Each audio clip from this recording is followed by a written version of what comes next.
Hey guys, welcome back to my channel. Audio and how to edit all of the basics.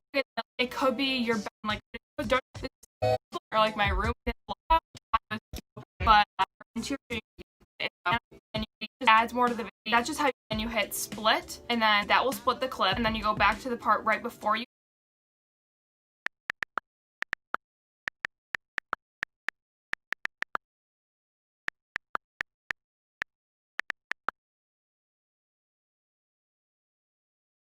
If you're new to making videos, it looks a door through how to edit video, where we on editing and enhance and pre-made intros to go. Let's open iMovie and dive in. The first screen you'll see in the app is the project screen. From here, tap the panel with the plus sign and then tap the movie option. On this screen, iMovie gives you the option of selecting clips and images for your video. If you've made an album, you can tap Media in the upper left corner, tap Albums, and then tap the album you created for your course video assets. In this step,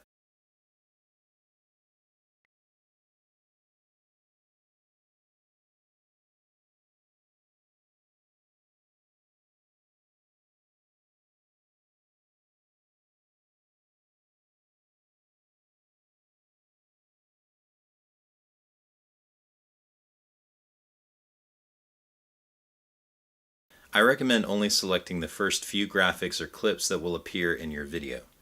You'll be able to add the rest while you're editing, and this makes it easier to start out. In this example, I'm going to select my title graphic and my main clip. They'll appear on your timeline in the order you select them.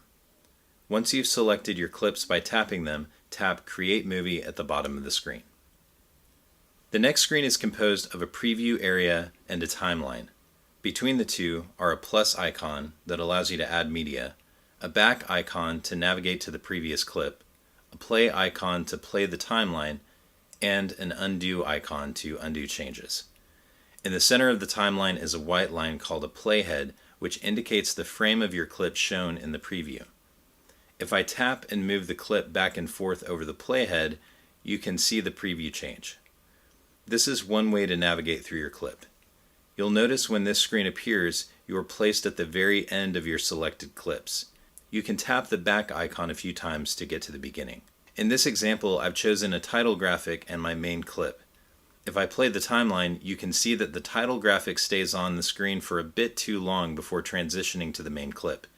To change that, I'm going to tap the graphic in the timeline. You can see some additional options and information have appeared. At the top of the preview, you can see a length indicator. At the bottom right of the preview is some information and options for the Ken Burns effect, which we'll go ahead and disable by tapping the box next to where it says Ken Burns enabled. You can also see that the clip in the timeline has a yellow border around it, and at the bottom of the screen are duplicate and delete, and below that, additional icons. The text and icons will vary depending on the type of clip that's selected. I'll explain the relevant options as we go. For now, note that the scissor icon is highlighted. This represents editing mode for the selected clip, which means I can make changes to the length of the clip in the timeline. A good general length for titles is about 3 seconds, but when in doubt, play the preview and read the title in your head to make sure others will be able to read it before the next clip. To edit the length, tap and hold the end of the clip and then drag it to shorten or lengthen. You'll notice the length indicator at the top changing in response to your edit.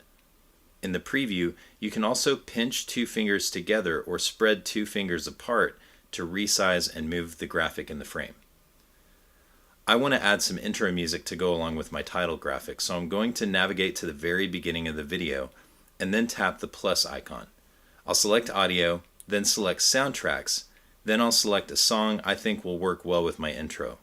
By the way, all of the songs in the soundtracks section are royalty free and you can use them in your video. Tapping a song will give you a preview, then you can tap the plus icon that appears to the right of the song to add it to your timeline. If you want the song to stop at a specific point, you can drag the end of the audio clip to the stopping point, or you can move the playhead to where you'd like the music to stop, tap the audio clip, then tap the word split, and tap delete. We're going to move forward in our timeline now and look at the icon between the 2 clips. This is a transition icon and determines the type and length of transition between the 2 clips. When we tap on it, it is highlighted in yellow and transition options appear below. A dissolve transition works well when transitioning from an intro title to your main clip. You can select different transitions and lengths to see which works best for the style of your video. Now we're going to select the main clip. I'm going to change the starting point of this clip the same way I adjusted the length of the graphic, by tapping on the edge of the clip and dragging it over. Now I'm going to play it back to make sure the transition and the starting point look right, and then continue watching through until I find the next spot I want to edit. I found a spot where I want to add another title. I'm going to make sure the playhead is exactly where I want the title to appear. Then I'm going to tap the plus icon just below the preview. I'll choose Albums because this is where I've saved my assets, and tap the graphic I want to add. You'll notice a plus icon and 3 dots. Tapping the plus icon will automatically add the clip to the closest endpoint of the current clip. I actually want this graphic to show as the main clip is playing, so I'm going to tap the 3 dots to see other options for how I can add this graphic.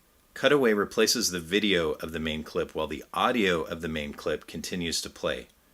Picture in Picture superimposes the graphic over a portion of the main clip.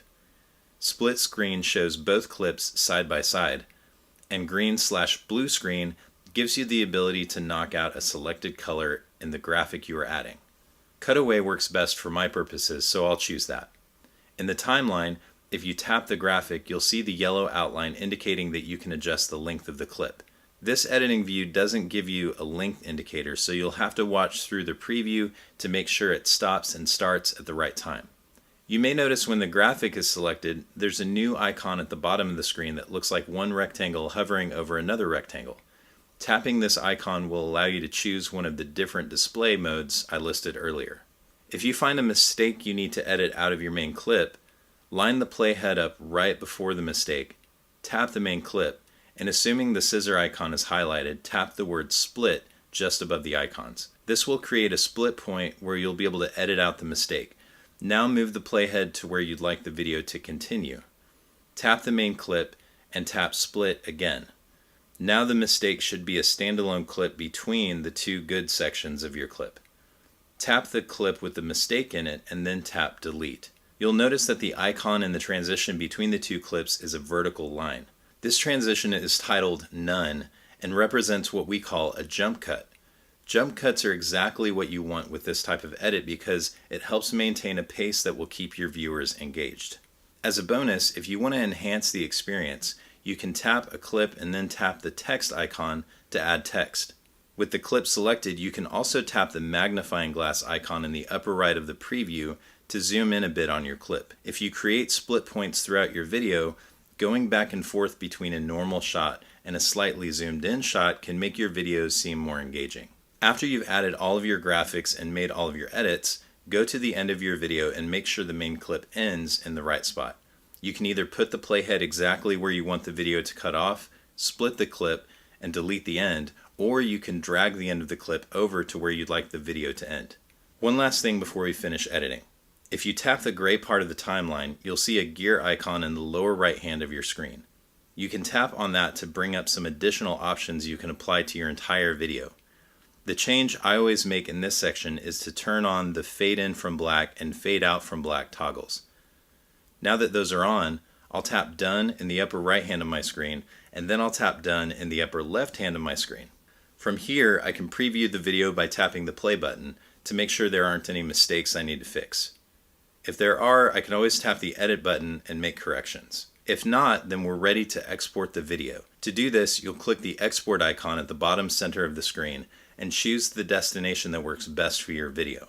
I recommend saving the video in your main photos first, then either moving it to your computer to upload to a course hosting platform or uploading it directly to your hosting provider through the options on your phone.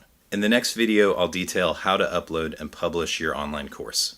And that's it. You can now make quality videos with the simple and free tool you already have on your iPhone. And don't hesitate to practice on non-course footage.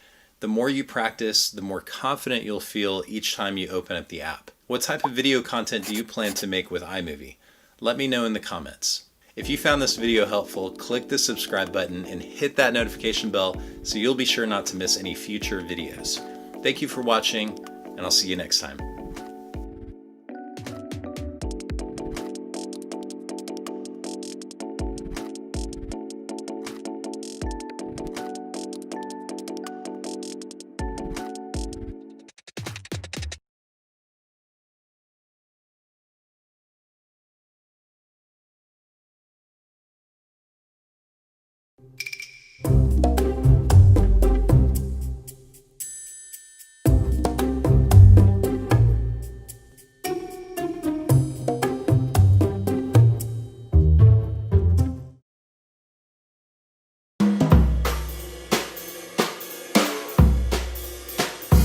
पहले हमारा यहाँ का business था, चाय का बहुत ज़्यादा था। सैनिटाइजर लिया और मास्क लिया और ग्लव्स लिया। सब आदमी आ जाओ फिर